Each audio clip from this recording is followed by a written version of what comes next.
እንደ አውሮፓውያን አቆጣጠር መስከረም 11 ቀን 2001 ዓለም ጉሮሯን የምታረጥብበት ምራቅ እስክታጣ የደነገጠችበት አሜሪካ በታሪኳ ከባድ ጥቃት ያስተናገደችበት ክፉ ቀን ነበር። በጎ ማስታወስ የሚቀናቸው ሰዎች ግን በዚህች ዕለት የአሜሪካን ጥቃት ብቻ ሳይሆን የካናዳንና የሕዝቦቿን ቅንነትም ያስታውሳሉ። ጥቃቱን ተከትሎ ልዕለ ኃያል አገር አሜሪካ ተንቀሳቃሽ ነገሮች በሙሉ ወደ አየር ክልሌ ዝር እንዳይሉ ስትል የአቪዬሽን ኢንዱስትሪውን ያስደነገጠ ቀጭን ትዕዛዝ አስተላለፈች። በዕለቱ ወደ አሜሪካ ያቀኑ የነበሩ 4300 አውሮፕላኖች ካልተነሳችሁ እሰየው፣ በየሀገራችሁ አርፋችሁ ተቀመጡ፣ ከተነሳችሁም ወደ የመነሻችሁ ተመለሱ፣ ከመነሻችሁ ከራቃችሁም የሚቀርባችሁን አየር ማረፊያ ፈልጋችሁ ረፉ እንጂ በአየር ክልሌ በኩል ዝር ካላችሁ ግን ውርድ ከራሴ ተባሉ። በዚያች ቅጽበት አሜሪካ ድንበር የደረሱ አትላንቲክ ውቅያኖስ ሰማይ ላይ የነበሩትን አውሮፕላኖች ምን ይዋጣቸው? ካናዳ ባደርስላቸው።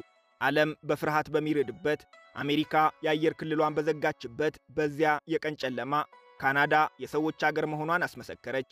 ምን ይመጣብኝ ይሆን ሳትል ኦፕሬሽን የሎ ሪበን ስትል በሰየመችው ዘመቻ የአየር ክልሏን ከፍታ ማረፊያ ያጡ 238 አውሮፕላኖችንና ቁጥር ስፍር የሌላቸውን የዓለም ዜጎች ተቀበለች። ጋንደር ከተማ ደግሞ የዕለቱ ሻምፒዮን ነበረች። ጋንደር ማለት 9000 ነዋሪዎች ብቻ ያሏት ጥንጥዬ ከተማ ናት። ትንሽ ብትሆንም ከሁለተኛው የዓለም ጦርነት ጀምሮ ትላልቅ የጦር አውሮፕላኖችን የማሳረፍ ለ60 ዓመታት የቆየ ታሪክ ነበራት። እናም በሰዓታት ልዩነት ውስጥ ብቻ በ38 አውሮፕላኖች የተጫኑ የ95 አገራት ዜግነት ያላቸውን 7000 ተጓዦች ተቀበለች። አሜሪካ ብለው የተሳፈሩ 7000 የዓለም ዜጎች በፍጹም ባልጠበቁት መንገድ በደቂቃዎች ልዩነት በትንሽየዋ የካናዳ መንደር ውስጥ ተገኙ። ፊልም ሆኖ ቢያዩት ተጋነነ የሚያስብል ክስተት ነበር የገጠማቸው።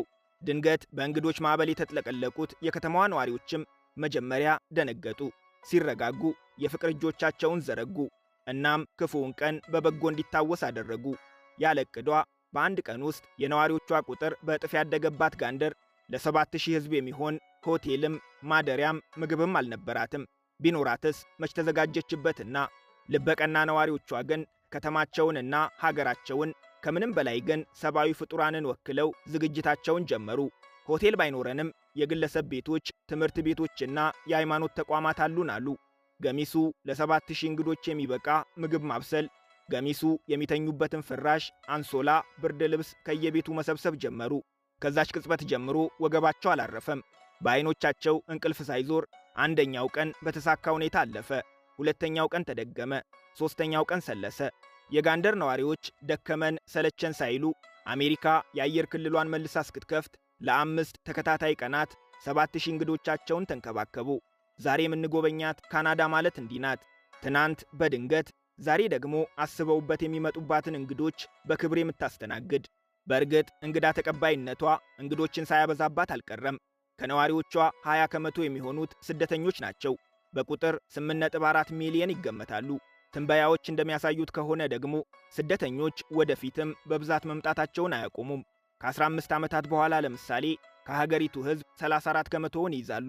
ወደ ካናዳ ከሚመጡ ስደተኞች የህንድ፣ የፊሊፒንስና የቻይና ዜጎች ከፍ ያለውን ቁጥር ይይዛሉ። እንግሊዛውያንና አሜሪካውያን ይከተላሉ። ከአፍሪካ ናይጄሪያውያን ይመራሉ። ከቅርብ ጊዜ ወዲህ በተለይም ከ2020 ጀምሮ ወደ ካናዳ የሚገቡ ስደተኞች ቁጥር በከፍተኛ መጠን ጨምሯል። ይህ ከኮቪድ በኋላ የሰራተኞች እጥረት ሊገጥመን ይችላል በሚል በሩን ወለል አድርጎ የከፈተውን የሀገሪቱን መንግስትም ያስደነገጠ ነበር። ድንጋጤው አዲሱን የስደተኞች ፖሊሲ ወለደ። ፖሊሲው ከ2025 እስከ 2027 ለ3 ዓመታት ይቆያል ነው የተባለው። ዋና ዓላማው ካናዳ የሚገቡ ስደተኞችን ቁጥር መቀነስ ነው። በ2024 ለምሳሌ ግማሽ ሚሊዮን ስደተኞች ካናዳ ገብተዋል። አዲሱ ፖሊሲ በአንድ ዓመት ውስጥ ብቻ ይህንን ቁጥር ወደ 395000 እንደሚያወርደው ይጠበቃል። በሚያዝያ ወር የወጣው ሪፖርትም ፖሊሲው በደንብ መተግበሩን ያሳያል። ከ2020 በኋላ ለመጀመሪያ ጊዜ የስደተኞች ቁጥር ቅናሽ አሳይቷል።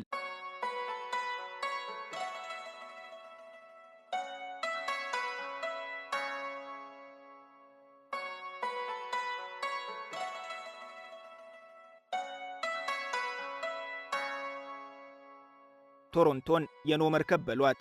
የዓለም ሕዝቦች በሙሉ ከየዝርያቸው ነዋሪ እንዲያዋጡላት የተጠየቁ ነው የሚመስለው። ቻይና ታውን፣ ኮሪያ ታውን፣ ግሪክ ታውን፣ ሊትል ኢንዲያ፣ ሊትል ጃማይካ፣ ሊትል ማልታ፣ ሊትል ኢትዮጵያ በቶሮንቶ የሰፈር ስሞች ናቸው። ከነዋሪዎቿ 50 ከመቶ የሚሆኑት ከሌላ ቦታ ነው የመጡት።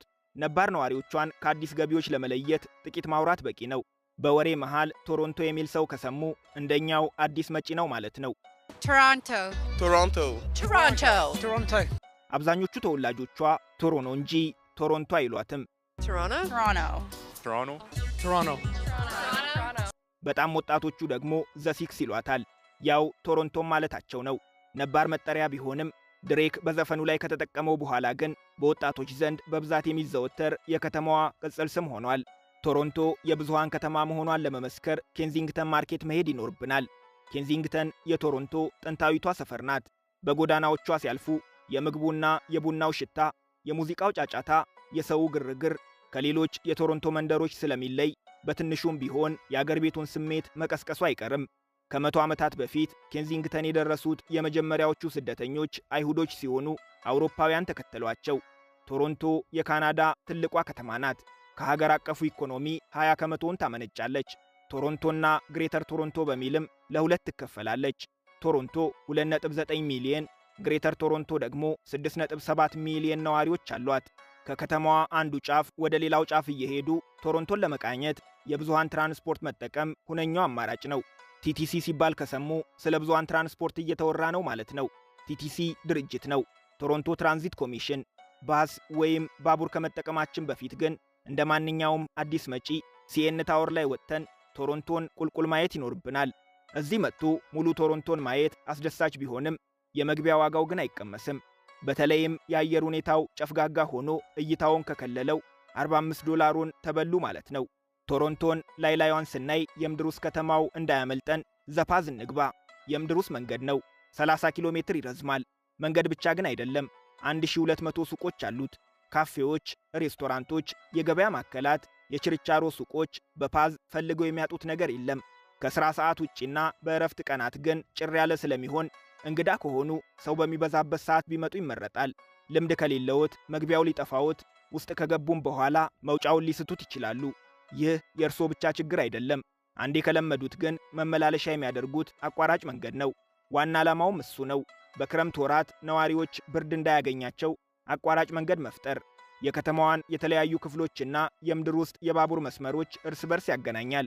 በእንግሊዝኛ መሃል ፈረንሳይኛ የሚቀላቅሉ ሰዎችን ከሰሙ ሞንትሪያል ገብተናል ማለት ነው። የካናዳ ሁለተኛዋ ትልቋ ከተማ ናት። ግማሽ ያህሉ ነዋሪዎቿ እንግሊዝኛና ፈረንሳይኛን አቀላጥፈው ይናገራሉ። ዋና ቋንቋቸው ግን ፈረንሳይኛ ነው። እናም ጨዋታ ማሳመር ከፈለጉ ቦንጆር ብለው ይጀምሩ። ይህ ለቋንቋቸው ያለዎትን አክብሮት የሚያሳዩበት አንዱ መንገድ ነው። ቀጥሎ ያለውን ጭውውት በእንግሊዝኛ ማድረግ ይችላሉ። በሞንትሪያል ክረምቱ ከባድ ቢሆንም ኑሮ ነውና መለመዱ አይቀርም።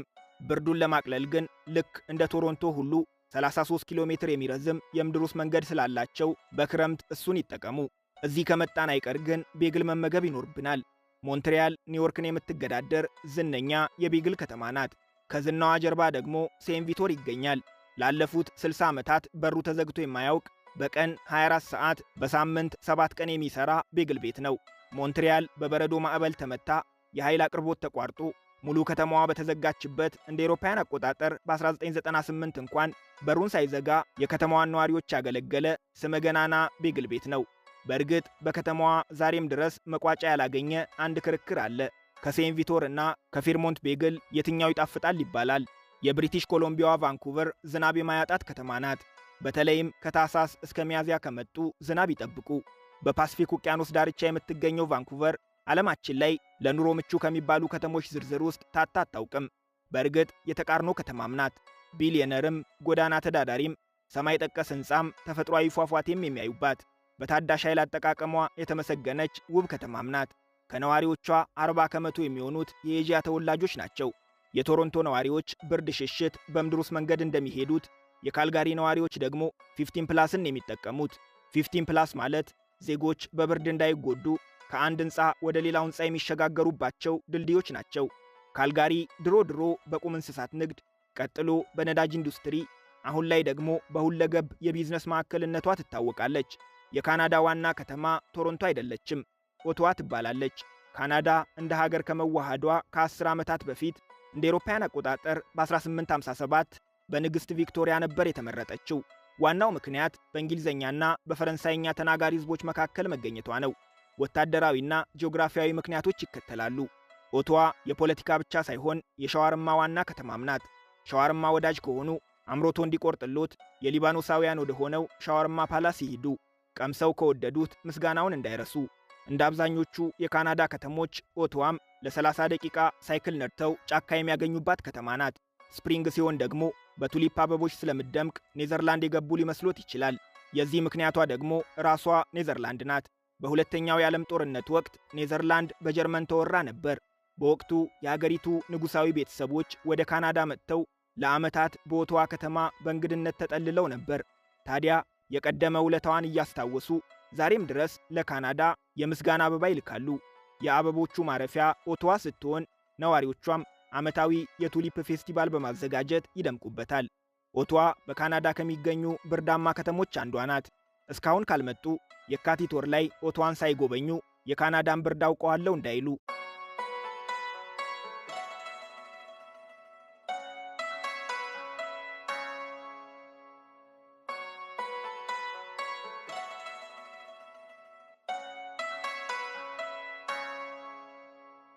ካናዳ ከሩሲያ ቀጥሎ የዓለማችን ሁለተኛዋ ትልቋ ሀገር ናት።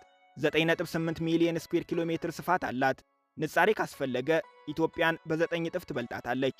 በሕዝብ ብዛት ሲሆን ግን ከኢትዮጵያ በ3 እጥፍ ታንሳለች። 41 ሚሊዮን ነዋሪ ብቻ ነው ያላት። ከስፋቷ የተነሳ ሰው የሚኖርበት የአገሪቱ ክፍል 10 ከመቶ ብቻ ነው። 90 ከመቶ የካናዳ መሬት በጫካ፣ በተራራ፣ በወንዝ ከምንም በላይ በሐይቆች የተሸፈነ ነው። ሐይቆች 9 ከመቶውን የአገሪቱን የቆዳ ስፋት ይይዛሉ። ዓለማችን ላይ ከሚገኙ ሐይቆች 60 ከመቶ የሚሆኑት በካናዳን የሚገኙት። የቁጥር ስህተት እንዳይመስላችሁ። ካናዳ 2 ሚሊዮን ሐይቆች አሏት። ከዓለማችን የባህር ዳርቻዎችም 57 ከመቶ የሚሆኑት በካናዳን የሚገኙት። ከታላላቆቹ የዓለማችን ውቅያኖሶች ከአትላንቲክ፣ ከፓሲፊክ እና ከአርክቲክ ውቅያኖሶች ትዋሰናለች። በስፋቷ ምክንያት 6 የሰዓት ዞኖችን ትጠቀማለች። ሀገራችን ለምሳሌ አንድ የሰዓት ዞን ብቻ ነው ያላት። አዲስ አበባ ላይ ከቀኑ 7 ሰዓት ቢሆን በተመሳሳይ ሰዓት በሁሉም የአገሪቱ ክፍል 7 ሰዓት ነው የሚሆነው። በካናዳ ግን በቫንኩቨር እና በሴንት ጆንስ መካከል የ4 ሰዓት ከ30 ደቂቃ ልዩነት አለ። እናም እዛው ካናዳ ውስጥ ሆነው በአንዱ ከተማ ከቀኑ 7 ሰዓት ሲሆን ሌላው ከተማ ላይ 11 ሰዓት ከ30 ይሆናል ማለት ነው። ካናዳ መጥቶ ናያግራን ሳያዩ መመለስ ወንጀል ከመፈጸም አይተናነስም። ናያግራ በውበቱ ተወዳዳሪ የማይገኝለት ከዓለማችን ትላልቅ ፏፏቴዎች አንዱ ነው። እንኳንና ፏፏቴ ለማናውቅ ፏፏቴ ስር ላደጉትም ቢሆን የቀደመ ትዝታቸውን የማጥፋት አቅም አለው። በካናዳና በአሜሪካ ድንበር ነው የሚገኘው። በካናዳ በኩል ያለው ፏፏቴ ግን በውሃ መጠኑም በውበቱም አቻ አይገኝለትም። ጎብኚዎች 20 ደቂቃ በሚወስድ የጀልባ ጉዞ በፏፏቴው ስር ማለፍ ይችላሉ። በእርግጥ በቀረቡት ቁጥር ጉምና ንፋሱ እይታውን ስለሚከልለው በካሜራ የሚያውቁት ውበቱ ላይመጣሎት ይችላል። ያም ሆኖ 14 ሚሊዮን ቱሪስቶች በየዓመቱ ይጎበኙታል። በፏፏቴው ዙሪያ የምትገኘው የ90,000 ዜጎች መኖሪያ የሆነችው ናያግራ ከተማም ከጎብኚዎች በሚገኝ ገቢ ነው የምትተዳደረው። እንደ ናያግራ በካሜራ ባይታይም ካናዳን በዓለም አቀፍ ደረጃ ከሚያስጠሯት ነገሮች አንዱ የትምህርት ስርዓቷ ነው። ዜጎቿ የተማሩ ናቸው። ዕድሜያቸው ከ25 እስከ 64 ከሚሆኑት ውስጥ 57 ከመቶዎቹ ከኮሌጅ ወይም ከዩኒቨርሲቲ ተመርቀዋል። ይህም በዓለም አቀፍ ደረጃ በቀዳሚነት ያስቀምጣታል። 81 ከመቶ ዜጎቿ የሁለተኛ ደረጃ፣ 99 ከመቶ የሚሆኑት ደግሞ የቀለም ትምህርት ወስደዋል። በካናዳ ከኬጂ እስከ 12ኛ ክፍል ያለው ትምህርት በነፃ ነው የሚሰጠው።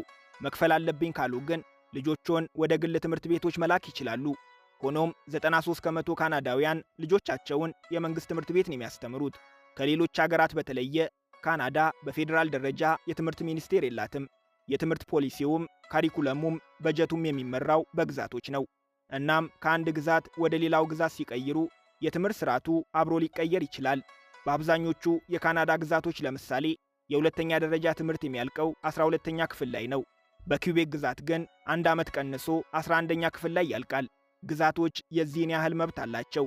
ሀገሪቱ መጀመሪያ በፈረንሳይ ቀጥሎ በእንግሊዝ ቅኝ እንደመገዛቷ እንግሊዘኛና ፈረንሳይኛ ይፋዊ የሥራ ቋንቋዎቿ ናቸው። ይህ በትምህርት ሥርዓቱም ላይ ይንጸባረቃል። እንደየሚኖሩበት ግዛት አንዱን ቋንቋ መርጠው መማር ይችላሉ። ሆኖም በእንግሊዘኛ የሚማሩ ልጆች ፈረንሳይኛ፣ በፈረንሳይኛ የሚማሩትም እንግሊዘኛ እንዲለምዱ ተጨማሪ የቋንቋ ትምህርት ይሰጣቸዋል። ካናዳ መምህርነት የሚከበርባት አገርም ናት። መምህር ሆኖ ለመቀጠርም መምህር ሆኖ ለመቀጠልም ከፍተኛ ብቃት ያስፈልጋል። መምህራን በየ5 ዓመቱ የብቃት ምዘና ይደረግላቸዋል። ታዲያ ከተገቢው ክብርና ጥቅማጥቅም ጋር ነው። ሀገር አቀፍ የዩኒቨርሲቲ መግቢያ ፈተና በካናዳ አይታወቅም። ዩኒቨርሲቲ ለመግባት የሁለተኛ ደረጃ ትምህርት ቤት ውጤት ብቻውን በቂ ነው። በሀገራቸው የትምህርት ስርዓት የዚህን ያህል እምነት አላቸው።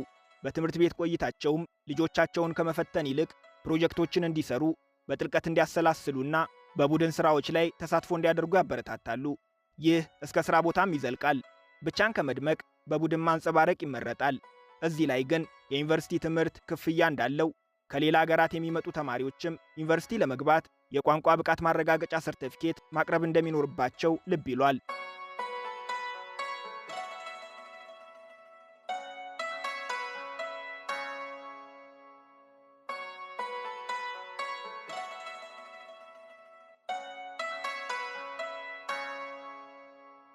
ወደ ካናዳ ከሚመጡ ስደተኞች በርከት የሚሉት ከትምህርት ጋር የተገናኘ ምክንያት አላቸው። በተለይም ልጆቻቸው ጥራት ያለው ትምህርት በነፃ ማግኘታቸው የነገ ሕይወታቸውን እንደሚያሳምረው ያምናሉ። ጥናቶች እንደሚያሳዩት ደግሞ ከመጀመሪያ ትውልድ ስደተኞች ይልቅ ልጆቻቸው በካናዳ ውጤታማ ሕይወት ይኖራቸዋል። ቋንቋውንም ሀገሪቱንም ለመልመድ የወላጆቻቸውን ያህል አይቸገሩም። ለወላጆች ግን የካናዳ ሕይወት ሀገር ቤት ሆነው የሚያስቡትን ያህል ቀላል አይደለም። ሀገር ቤት ሰዎች ከወንበራቸው ተነስተው የሚቀበሉት አንቱ የተባሉ ዶክተር፣ ኢንጂነር፣ ዳኛ ወይም መምህር ሊሆኑ ይችላሉ። በትምህርት ቤት ውጤቶ ሰቃይ ተማሪ፣ በመስሪያ ቤቶም የተሸለሙ ባለሙያ። ታዲያ ወርቅ የሆነ ሙያ አለኝ ካናዳ ሄጄ ልስራበት ብለው ቢያስቡም ምንም አላጠፉም። የዓለም ሕዝብ ሁሉ እንዲህ እያለን የሚመጣው። ችግሩ ግን እዚህ ሲመጡ የዶክተር ጋውን መልበስ በሚገባዎት ሆስፒታል ጋውኑ ባይቀርቦትም ስራዎት ግን የጽዳት ሊሆን ይችላል። መምህር ሆነው አትክልተኛ፣ ጠበቃ ሆነው ጥበቃ፣ ኢንጂነር ሆነው ሹፌር ሊሆኑ ይችላሉ። እነዚህን ስራዎች መስራት በራሱ ችግር ባይኖረውም እርስዎ ጠብቀው ከመጡት ነገር ጋር ግን አይገጥምም። ይህ የሚሆነው ስራ ስለሌለ ብቻ አይደለም። በሙያ ሲመጡባት ካናዳ ተጠራጣሪ ናት። ተምረው የተማሩ አውቀውም ያወቁ አይመስላትም። አንድን ሙያተኛ ባለሙያ ብላ ለመቀበል በራሷ ስርዓት ውስጥ አሳልፋለች። ከአውሮፓ መጡ፣ ከአፍሪካ፣ ከኤዥያ ሆነ ከደቡብ አሜሪካ ከካናዳ ውጭ የተገኘ ዲግሪና የሥራ ልምድ እዚህ ዋጋ የላቸውም። አቅሙ ካለዎት ገንዘብ ከፍለው ፈተና ወስደው የትምህርት ማስረጃዎትን ዕውቅና ማሰጠት ይኖርቦታል። ይህ ግን በቀላሉ አይሳካም። ገንዘብም ጊዜም ትዕግስትም ይጠይቃል። ይህንን ሂደት አልፈው ከሚወዱት ሙያ ጋር እስኪገናኙ ለመኖር ሲሉ የማያውቁትን ሙያ ለመስራት ይገደዳሉ። እናም ስደተኞች ከሀገር ቤት ከመነሳታቸው በፊት በቂ መረጃ መሰብሰብና የመንፈስ ዝግጅት ማድረግ እንዳለባቸው ይመከራል። እዚህ ከመጡም በኋላ በኮሚዩኒቲም በሃይማኖት ተቋማትም ከሰዎች ጋር ቢግባቡ ሥራ ለማግኘት ይረዳቸዋል። በካናዳ ከሚገኙ ክፍት የሥራ መደቦች 70 ከመቶ የሚሆኑት ማስታወቂያ አይወጣባቸውም። ይህ በጥናት የተረጋገጠ መረጃ ነው። በየከተማው ስደተኞችን ለመርዳት የተቋቋሙ ድርጅቶችም ይገኛሉ። እንደ ኢትዮጵያ ካለ ማኅበራዊ ሕይወት ከሚዘወተርበት ሀገር ለመጣ ሰው የካናዳ ገላዊ ሕይወት ከባድ ሊሆን ይችላል። ሀገሪቱ ሰፊ፣ ነዋሪዎቿ ጥቂት መሆናቸውን አውርተናል። እዚህ ሁሉም ነገር የተራራቀ ነው። ከተማ ከከተማ ይራራቃል። በአንዳንድ ከተሞች ደግሞ ነዋሪዎች ከመኖሪያ ቤታቸው የሥራ ቦታቸው ለመድረስ ሰዓታትን ሊነዱ ይችላሉ። ሰው የማይበዛባቸው ጭር ያሉ መንገዶችን መመልከት የተለመደ ነው።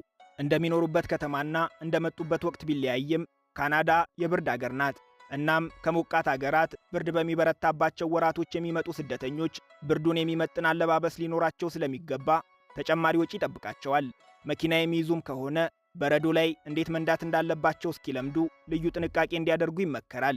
ኦንላይን ሥራ ለማፈላለግ፣ የባንክ አገልግሎት ለመጠቀም፣ ኢሚግሬሽን ፕሮሰስ ለማድረግና ኦንላይን ለመማር የቋንቋና የኮምፒውተር አጠቃቀም ክህሎቶች መሠረታዊ ናቸው።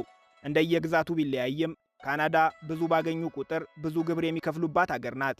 እናም ደሞዝ ሲደራደሩም ዕቃ ሲገዙም ዋጋው ከታክስ በፊት ነው በኋላ የሚለውን ማረጋገጥ በኋላ ከመደናገጥ ይታደጋል። ካናዳውያን ሳያጠፉ እንኳን ሶሪ ማለትን ይመርጣሉ። የጨዋነታቸው አንዱ ማሳያ ነው። እነሱም ከስደተኞች ጨዋነትን ይጠብቃሉ። ብልጣብልጥነት አይበረታታም። ሰልፍ አቋርጠው ሲገቡባቸውም አይወዱም። የትም ሲገቡ በቅርብ ርቀት ከኋላቸው የሚመጣ ሰው ካዩ በሩን ይዘው ያሳልፋሉ።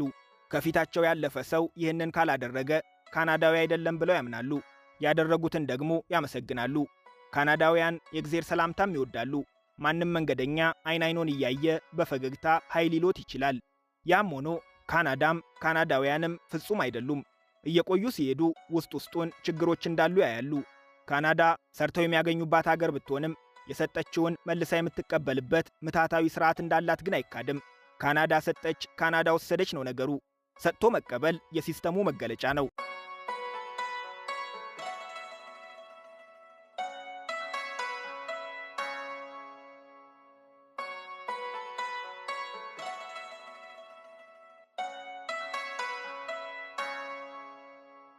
የዛሬ ጉብኝታችንን በዚያው አበቃን። አብራችሁን ስለቆያችሁ እናመሰግናለን።